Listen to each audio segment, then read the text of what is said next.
Hi welcome to my channel. ఈరోజు అయితే నేను వెజ్ మంచూరియన్ చేస్తున్నాను. పిల్లలకి ఎంతో ఇష్టమైన ఈవినింగ్ స్నాక్స్ లాగా చేసుకోవచ్చు మనం వెజ్ మంచూరియన్ అనేది చాలా బాగుంటుంది. దీనికోసం ఒక పెద్దగా మీడియం సైజ్ క్యాబేజ్ అని క్యారెట్ తురుము తీసుకొని ఒక బౌల్లోకి వేసేసుకున్నాను. అందులో వచ్చి కొంచెం సాల్ట్ మిక్స్ చేశాను, కార్న్ఫ్లోర్ కొంచెం మైదా మిక్స్ చేశాను. ఈ పిల్లలకి మనం స్కూల్ నుంచి వచ్చే లోపలైతే ఏదో ఒక రెసిపీ అడుగుతారు. మా పాప చిన్న చిన్నవి అయితే తనే ప్రిపేర్ చేసుకునిద్ది. శాండ్విచ్ బ్రెడ్ తోటి, నెక్స్ట్ మ్యాగీ వచ్చేసి తనే చేసుకుంటుంది. ఇట్లాంటి పెద్ద పెద్ద రెసిపీస్ అయితే కొంచెం టైం టేకన్ ప్రాసెస్ రెసిపీస్ అయితే నేను చేయాలి. కొంచెం అల్లం వెల్లుల్లి పేస్ట్, కొంచెం కలర్ ఉంటే వేసాను. కలర్ వేసుకోవచ్చు, లేకపోతే స్కిప్ చేసుకోవచ్చు. ఈ విధంగా అయితే మనం కలుపుకోవాలి. పిండి అంతా లూజ్గా ఉండకూడదు. పిండి లూజ్గా ఉంటే బాల్ రాదు, సాఫ్ట్గా ఉండదు. మనకేంటంటే బాల్ సాఫ్ట్గా ఉండాలి అంటే మనకి క్యాబేజీ క్యారెట్లో తురుములో ఉన్న వాటర్ అంతా బాగా మొత్తం పిండుకొని తీసుకోవాలి. అది అప్పుడు అలా తీసుకుంటే మనకేంటంటే పిండి కార్న్ఫ్లోర్ మైదా అనేది ఎక్కువ పట్టవు.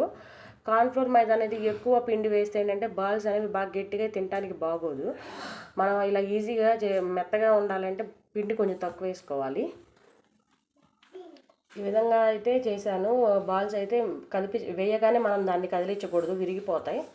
కొంచెం ఒక 30 సెకండ్స్ అలా ఉన్న తర్వాత బాల్స్ని మెల్లమెల్లగా ఫ్రై చేస్తూ ఉండాలి. మా పాప ఈవినింగ్ 4 కల్లా వస్తుంది. 4 వచ్చే లోపు ఆమెకి ఏదో ఒక రెసిపీ అయితే రెడీ చేసి ఉంచాలి. పిల్లలకి ఏంటంటే ఇప్పుడు ఫాస్ట్ ఫుడ్స్ అంటే ఇష్టము. మనం బయటికి రోజు వెళ్ళి వాళ్ళు వేరే ఏదేదో ఆయిల్ యూజ్ చేసి వేపించిన ఆయిల్లోనే మళ్ళీ వేస్తూ ఉంటారు. మనమే ఇలా ఇంట్లో మంత్లీ ట్వైస్ కానీ అలా చేసి పెట్టవచ్చు పిల్లలకి. బాల్స్ అయితే బాగా వేగిపోయినాయి, తీసి పక్కన పెట్టేశాను. నెక్స్ట్ మళ్ళీ అయితే రిమైనింగ్ బాల్స్ అన్నీ వేసేసుకొని మళ్ళీ ఫ్రై చేసుకుంటున్నాను. వాటన్నిటిని రిమైనింగ్ బాల్స్ని మెల్లమెల్లగా వేసుకొని ఫ్రై చేసుకోవాలి. మా బాబు మా మమ్మీ ఏం చేస్తున్నా, నేను వస్తాను వచ్చి ఇందాక నుంచి వెయిట్ చేస్తున్నాడు, వచ్చి నన్ను కలిదిస్తున్నాడు. అందుకని ఒకసారి వాడిని చూద్దురా అని చెప్పి ఎత్తుకున్నాను. వాడు ఇప్పుడే నిద్రలేసి వచ్చాడు, హాయ్ చెప్తున్నాడు. చూడండి వాడి నిద్రమొహం. ఇలా అయితే రిమైనింగ్ బాల్స్ మొత్తాన్ని అయితే ఫ్రై చేసుకోవాలి. పిల్లలు అయితే చాలా బాగా ఇష్టపడతారు కదండి మంచూరియా అయితే.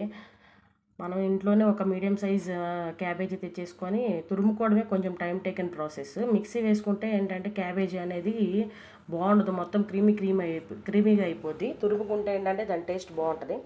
నెక్స్ట్ అయితే మొత్తం వేపించేసుకున్న తర్వాత అయితే ఒక వాటర్ అంతా ఆయిల్ అంతా తీసేసేసి కొంచెం ఆయిల్ ఉంచి కొన్ని వెజ్జీస్ యాడ్ చేశాను.